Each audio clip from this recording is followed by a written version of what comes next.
আসসালামু আলাইকুম ওয়া রাহমাতুল্লাহি ওয়া বারাকাতুহু।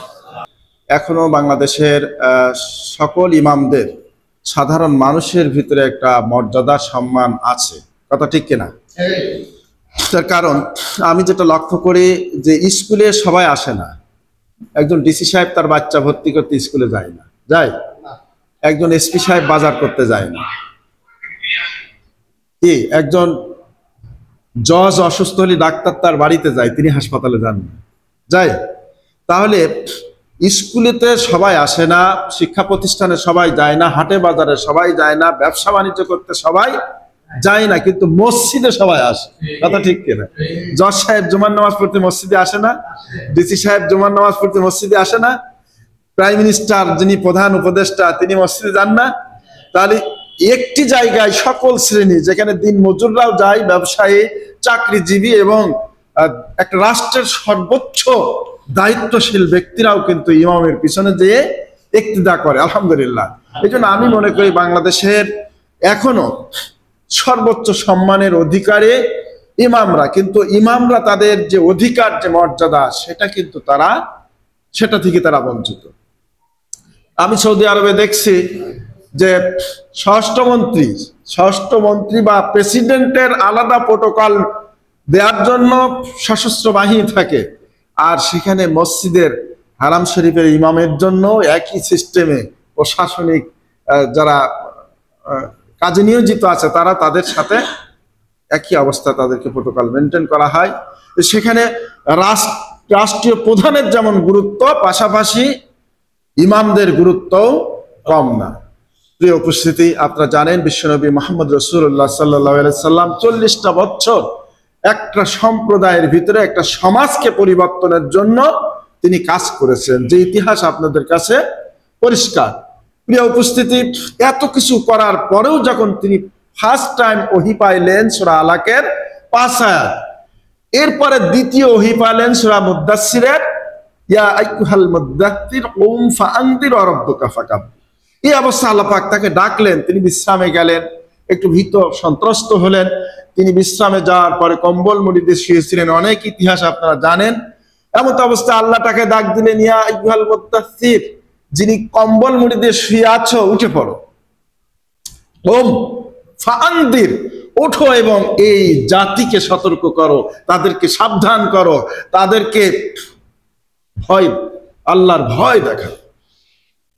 রব্বুকা ফাকাব্বির, এবং যেখানে লাত আর উজ্জার ইবাদতে সরাসরি ছিল, যেখানে মূর্তি পূজার ছয়লাভ ছিল, গোটা জাতি ইসলাম বুঝতো না, আল্লাহর নাম উচ্চারণ করা কঠিন ছিল, সেই অবস্থায় আল্লাহ তার হাবিবকে বললেন, ও রব্বুকা ফাকাব্বির, তোমার রবের নামকে উচ্চ করে দাও, তোমার রবের বড়ত্ব ঘোষণা করে দাও, তোমার রবের বড়ত্ব প্রকাশ করে দাও। প্রিয় ভাইরা, তাফসিরে ফি জিলালিল কোরআন আল্লামা শহীদ সৈয়দ কুতুব রহমতুল্লাহ আলাইহির লেখা, তিনি এই ভূমিকার ভিতরে লিখছেন, একটু পড়ে দেখবেন আপনারা সূরা মুদ্দাসসিরের ব্যাখ্যার ভিতরে, আয়াতের ব্যাখ্যার ভিতরে, ভূমিকার ভিতরে তিনি লিখছেন, এই আয়াত নাজিল করার পরে আল্লাহর নবী আর ঘুমাতেন না। আম্মাজান হযরত খাদিজা রাদিয়াল্লাহু তাআলা আনহু রাতের বেলায় বিশ্ব নবীর জন্য অপেক্ষা করতেন, দরজায় দাঁড়িয়ে দাঁড়িয়ে। আল্লাহর হাবিব বাড়িতে ফিরলে বলতেন, ইয়া রাসূলুল্লাহ, আপনি একটু বিশ্রাম নেন, আপনি তো অসুস্থ হয়ে যাবেন, আপনি একটু রেস্ট নেন, আপনি একটু ঘুমান, আপনি একটু বিশ্রাম নেন। আল্লাহর হাবিব বললেন, খাদিজা, আল্লাহ যখন বলেছেন ইয়া আইয়ুহাল মুদ্দাসসির কুম ফাআনদির ওয়া রাব্বুকা ফাকাব্বির, এই আয়াত নাজিল হওয়ার পরে আমি মুহাম্মদ রাসূলুল্লাহ সাল্লাল্লাহু আলাইহি ওয়াসাল্লামের আয়েশি জিন্দেগি, আরামের জিন্দেগি, বিশ্রামের জিন্দেগি খতম হয়ে গেছে। বলেন সুবহানাল্লাহ। আচ্ছা, এখন ইমামদের কি এই দায়িত্ব আছে?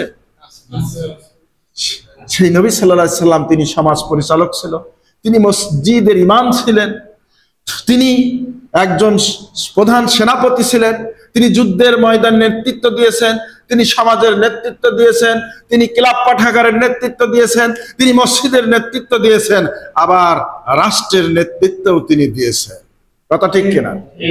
আমি হযরত উলামাদেরকে বলতে চাই, এই দায়িত্ব আমাদের উপর অর্পিত। এই দায়িত্ব আমাদের অর্পিত। হুয়াল্লাযী আরসালা রাসূলাহু বিল হুদা ওয়া দীনিল হক লিইয়ুযহিরাহু আলা দীনি কুল্লি ওয়ালাউ কারিহাল মুশরিকুন। প্রিয় উপস্থিতি, আল্লাহ বললেন যে আমি আমার নবীকে, তিনি সেই সত্তা যিনি তার রাসূলকে প্রেরণ করেছে দিনী হক প্রতিষ্ঠিত করার জন্য। এতে মুশরিকদের প্রেতাত্মা, ইসলাম বিরোধী শক্তির যত যন্ত্রণা, যত কষ্ট তারা উপলব্ধি করুক, তাতে আল্লাহর কোনো আসে যায়। প্রিয় উপস্থিতি, এই জন্য আমাদের মর্যাদার আসনে ফিরে আসতে হলে আমরা বলি ইন্নাল উলামা ওয়ারিসাতুল আম্বিয়া। হাদিস থেকে বলি আল্লাহ রাসূল বলেছেন যে আলেমরা হলো, ইমামরা হলো কি, নবীদের উত্তরসূরি। একজন পিতা মারা গেলে যেমন তার সম্পদের অধিকারী হয়ে যায় তার সন্তানরা, পদ অধিকার বলে, সন্তানরা অধিকারী হয়ে যায়, একইভাবে আমরা কিন্তু ইলমের অধিকারী, আমরা কিন্তু নবীদের রেখে যাওয়া সেই সম্পদের অধিকারী। সুতরাং আপনি যদি বলেন আমি চাকরি বাঁচাতে চাই, আমি ওই হক কথা বলতে পারবো না, আল্লাহ কি ছাড় দেবে নাকি?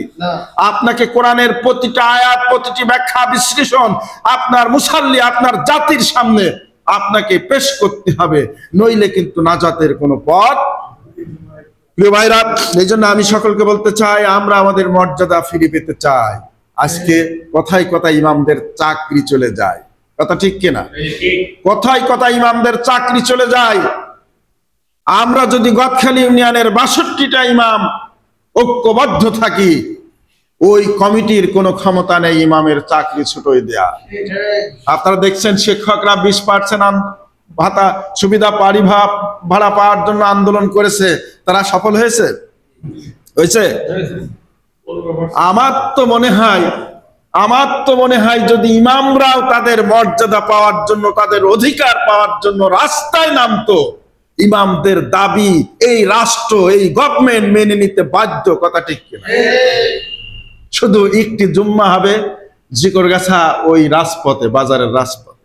কয়টা জুম্মা? জিকরগাছা উপজেলার কি প্রায় ৭০০ মসজিদের ইমাম যদি বলে আমাদের দাবি যদি রাষ্ট্র মেনে না নেয়, আমাদের সাথে তামাশা করা হচ্ছে। এই সরকার আসার পরে বলা হলো কি ইমামদের ভাতা দেওয়া হবে, কতবার তালিকা নেওয়া হলো, আইডি কার্ডের ফটোকপি নেওয়া হলো, মসজিদের তথ্য নেওয়া হলো, নিয়েছে কিনা বলেন? কিন্তু সেটাকে আমলে নিয়েছে? আমলে নেই। তাহলে আমাদের সাথে তামাশা করা হলো, আমার সম্মানিত ইমামদের সাথে তামাশা করা হলো। আমি বলতে চাই জিকরগাছার ৭০০ মসজিদের ইমাম যদি ঘোষণা দেয় আগামী ১ সপ্তাহের ভিতরে যদি আমাদের দাবি মেনে না নেওয়া হয়, জুমার নামাজ হবে রাজপথে। কি আমার সাথে আপনারা একমত কিনা? শুধুমাত্র জিকরগাছার ইমামরা যদি রাজপথে নেমে যায়, সারা বাংলাদেশের ২.৫ লক্ষ মসজিদের ইমাম বলবে আমরা জুমার নামাজ ইমামরা এক জায়গায় পড়ব। সারা জীবন আপনাদের নিয়ে পড়েছি কি, আমরা ৭০০ ইমাম জিকরগাছার বাজারে এক জায়গায় একটা জুম্মা পড়ব। সরকার বেশি দিন নয়, পুলিশ কিন্তু আপনাদের কাছে যাবে না, পুলিশ আপনাদের সাথে খারাপ আচরণ, এই দাবি মানতে বেশি সময় লাগবে না। কিন্তু সমস্ত দুঃখের কথা হলো আমরা ইমাম, আমাদের কোনো ইউনিটি নেই, আমাদের কোনো অ্যাসোসিয়েশন নেই, আমাদের কোনো ঐক্যতা নেই। প্রিয় ভাইরা, কেন আজকে মসজিদে দাঁড়ায় বলবে তারাবির টাকা দেন, ইমামের টাকা দেন? কেন? এটা কি ইমামকে মর্যাদা দেওয়া হয় নাকি ছোট করা হয়? বারবার ইমামকে দাঁড় করা, ইমামকে বসায় রেখে মসজিদে কালেকশন করা হয়। আমি মনে করি এটা হযরত উলামাদের সাথে, জাতির শ্রেষ্ঠ সন্তানদের সাথে তামাশা করা হয়। এই তামাশা থেকে বেরোয় আসতে হলে দিন প্রতিষ্ঠার এই মহান কাফেলাকে অগ্রসর করতে হবে। প্রিয় ভাইরা, সকলের কাছে আমি দাবি রাখতে চাই আপনারা ঐক্যবদ্ধ হন। আমাদের অধিকার, আমরা প্রত্যেক জাতি তার অধিকার মর্যাদা নিয়ে বেঁচে থাকতে চাই। আমাদের ইমামরা ভোর ৪টে থেকে শুরু করে রাত ৯টা পর্যন্ত ডিউটি করে। বাংলাদেশে আর কোন অফিস আদালতে এত লং ডিউটি করা হয় না, কথা ঠিক কিনা? এই লম্বা ডিউটি সেখানে সম্মানই নেই, মর্যাদা নেই। সেই প্রত্যাশা আমি সকলকে রাখি। আপনারা মাঠে ময়দানে কাজ করেন, কোরআনের হক কথাগুলো মসজিদের মেম্বার থেকে বলেন, জাতি সমাজ গঠনের জন্য আপনারা চেষ্টা করবেন। পাশাপাশি আপনারা ঐক্যবদ্ধ হয়ে আমরা সকলেই আমাদের মর্যাদা মর্যাদা রক্ষার লড়াই আমরা চেষ্টা করবো। আল্লাহ তাআলা আমাদের সবাইকে কবুল করুন। সকলের সুস্বাস্থ্য কামনা করি। আবার দেখা হবে কোনো একটি প্রোগ্রামে ইনশাআল্লাহ। ততক্ষণ সুস্থ থাকবেন, ভালো থাকবেন, নিরাপদে থাকবেন। আল্লাহ তাআলা আমাদের সাহায্য করুন। আমিন। ওয়া মা আলাইনা ইল্লাল বালাগ। আসসালামু আলাইকুম ওয়া রাহমাতুল্লাহি ওয়া বারাকাতুহু।